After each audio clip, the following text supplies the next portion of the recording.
To all of you. It's an important occasion, and so it's a time for joy, celebration, sharing. What I want to talk to you about is that while our community was getting ready for this celebration, there were certain forces, certain Hindu-phobic forces, who launched an attack. This was a politician in Hawaii who attacked another politician, a Hindu one. The Hindu politician is actually Westerner by birth, Hawaiian native. Her name is Tulsi, representing her district, and very openly, publicly a Hindu, and very supportive of all sorts of Hindu causes. Somebody you can rely on for representing our point of view, and there aren't any others who are really out there in the political spectrum being so open and public about a Hindu identity. So her opponent attacked her, and I'll read out some of the vicious Hindu, anti-Hindu, allegations, comments, which were used to kind of rabble-rouse Christian support against the Hindu candidate. So a woman named Angela Kaihu, or Kaihui, I don't know how you pronounce it. I'm going to read out. She started this campaign, and she's a political contestant against this Hindu candidate. So her posters said things like, "Do you agree or disagree that a vote for Tulsi is a vote for Satan, the devil?" That's one of her.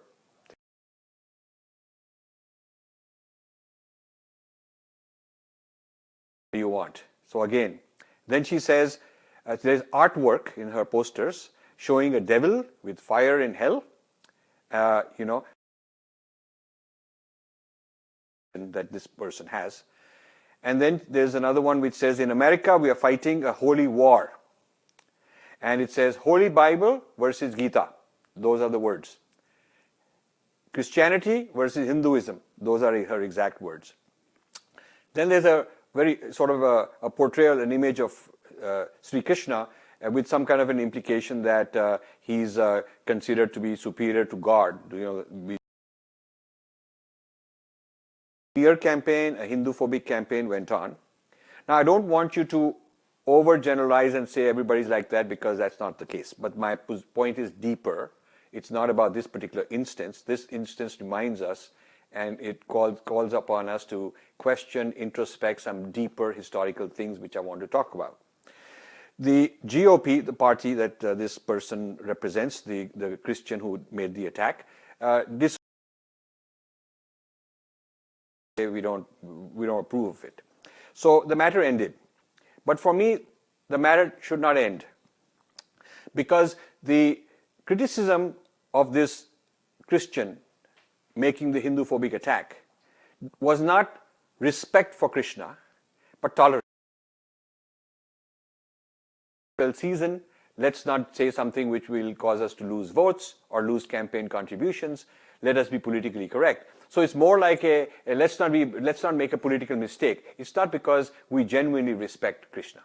So that's a problem for me, that this is a sort of a political decision to disown this rather than really respecting the Hindu faith and coming out there. It also bothers me that there was no mainstream. Had this been a case of Islamophobia,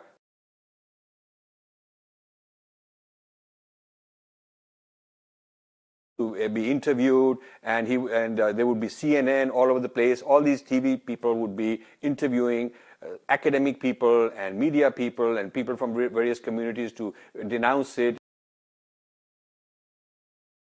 I want to, or if it were anti-Semitic, against Jews or so, there would have been a big outrage. But because it's Hindu-phobic, our community even doesn't stand up and really make a big deal out of it. We are embarrassed. Maybe we are too proud to be victims. We would rather not, rock the boat. We think we are doing very well materially.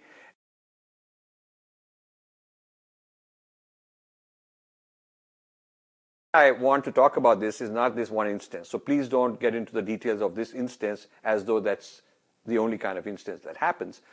I want to talk about the collective unconscious of the American people, the Western people, Christianity, where do these images come from? And that's something very important for us to understand. Now, why are Christians afraid of this business of many gods? Yeah, polytheism, images. And the message I want to give is that Christianity in Europe was a foreign religion. The white Christian was a violent invasion of Europe, which used to be pagan. They were names; their own names were different, but the Christians started calling them pagans, and that name became the way they're referred to. So the pre-Christian native religions had been there for thousands of years. They really were invaded by a foreign, conquering, aggressive Christianity that converted these white Europeans into Christianity. So at the time of Christ, it's only a Middle Eastern thing. So Christianity is actually an Arab-related, Israeli-related, Middle Eastern religion, south of the Mediterranean. North of the Mediterranean, where it's Europe, did not have Christianity. So Christianity spreads. It takes 1,000 years for Christianity to spread gradually more and more north into Europe until it takes over Europe. So it's 1,000 years after Christ that Europe becomes fully Christianized, or almost fully Christianized. So this is an important thing to remember, because the fight between Christians and the native pagans was a very violent one, was a very vicious one. And in the process, well, that means it was not a cakewalk. It was not like those guys just gave up and said, fine. It took a long time. So the more violent the conversion process is, the more there's trauma in the unconscious. So in the European Christian unconscious, there is this memory of a past, of their heritage, their ancestors, who were actually not Christians. So to get rid of the pagan religion, it had to be demonized. They are Satan worshippers, they are devil worshippers, they are idolaters. All kinds of things all kinds of myths had to be created to sort of really oppress them, kill them, justify actions, violence, and so on against them. And this is well recorded. If you study Christian history, how it spread in Europe, well recorded. Of course, after that, the same kind of process happens in Africa, the invasion of native religions, demonizing them in order to convert them. Then it happens in Latin America, the same kind of thing, and now happening in India. So if you want to understand what is going on in India and what is a likely outcome, we often look at Africa and Latin America, but we don't look at Europe. Europe also has the same history, and this is extremely important.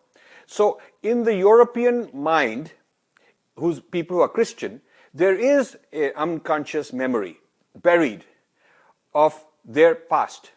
And this the need to demonize that past and constantly abuse it, accuse it, call it evil, has been programmed into them. So the fight against idols, polytheists, female divinities, sacredness of nature, all of that had to be abolished because those were the pagan religions. So this is the point I'm trying to make. When they come across such things in Hinduism, they're reminded of something in their own past which they rejected. Hinduism is reminding them, it resembles that which they rejected with violence. That which they rejected, they got rid of as something devilish. And so for hundreds of years, it's been pounded into them that this is wrong, this is bad, this is evil, you're going to go to hell. Not because it was done to hate Hindus. Hindus are a recent encounter for them. But this was pounded in them because these are the native religions of Europe that had to be uprooted, eradicated, and destroyed. So the point I'm making is, it's very easy for a Christian to incite other Christians against Hinduism. It's not so easy to do the same thing for Islam. There are different reasons for different ways of fighting Islam in Christianity. But when it comes to fighting Hinduism, they just have to arouse this pagan link and pagan kind of idea that this is devilish. These are things that we have rejected a long time ago. So I want to leave this with you. that there are two ways in the Hindus are being attacked. There is the Christian way, which I just talked about, which is to paganize it and then rabble-rouse all the such people who are deemed, idol worshippers, many gods and multi-armed gods and strange, weird gods, and especially goddesses are considered very scarce, very scary, and all the native things, all the nature worshipping is considered wrong. Then there's the other way of hating, which is the left-wing, secular, not based on Christianity, but human rights. Okay, human rights are being violated. Caste system, those are other ways. And these two, the left-wing and the right-wing sides of the West, kind of collaborate often, and that's the subject of one of my books, Breaking India. So I want to, Hawaii is a very interesting place, and this latest episode I just told you about happens in Hawaii. Christianity in Hawaii is less than 200 years old. So it's one of the newest Christian places. So the memory of the pre-Christian pagan past is rather recent.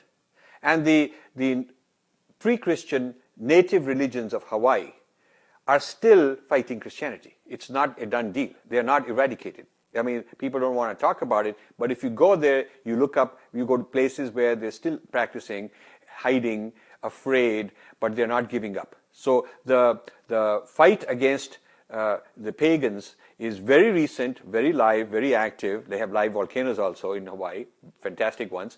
But this is a live battle going on. So it's easy to rabble-rouse some foreign, pagan kind of an association of Hinduism in that context. I want you to understand that. So the one thing I would like you to start thinking about is, when you come across Westerners who are Christian, which most of them are, remind them that their ancestral religion was actually not Christianity. They are victims of being colonized and being invaded by an aggressive Christianity, which started around the 4th century in a very aggressive way for almost 1,000 years to take over Europe. Remind them of that. And many of them actually reject Christianity or want to go back to their own Wicca, which is their pre-Christian native religions. They want to go back to that. Especially a lot of women, white women, want to go back to the Wicca tradition because they resonate with it more. So this is something, it gives you a talking point when you're dealing with Christians, that, hey, you Europeans are not really Christian from the beginning. It's a Middle Eastern religion that you have adopted. It's a foreign religion that you have adopted. This is an interesting point that is historically accurate, and Christian historians will actually validate this. Now, all this is part of what I call reversing the gaze. The West studies India very seriously. We don't study the West as seriously. So if something like the episode in Hawaii I'm telling you about, if there's a similar episode in India, somebody got raped, somebody got killed, some violence, somebody made a statement against someone else, the Western scholars will immediately link it back to Manusmriti, Ramayana, all kinds of old historical stuff and blame it on that, and they'll say that these Indians are carrying all that baggage, and they'll try to interpret every little thing in that context. So they'll connect the dots in a certain way that they've been taught about who the Indians are. We need to do that in reverse. Not disrespectful, but just objective. That when such a thing happens in the West, rather than taking it as an isolated instance, saying, okay, here's an isolated instance, it's a fight between A and B, and that's all it is, we should be able to interpret it in the context of deep culture. What is the deep Western culture? What is there about America, the Christianity, its history, its past, the whole mythology of the West? What is there about it that causes these things to happen?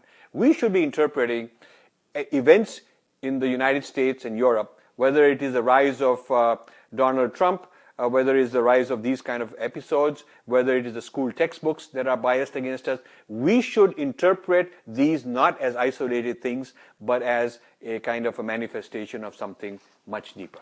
So I will leave that thought with you, and look forward to talking to you again in a few days. Namaste.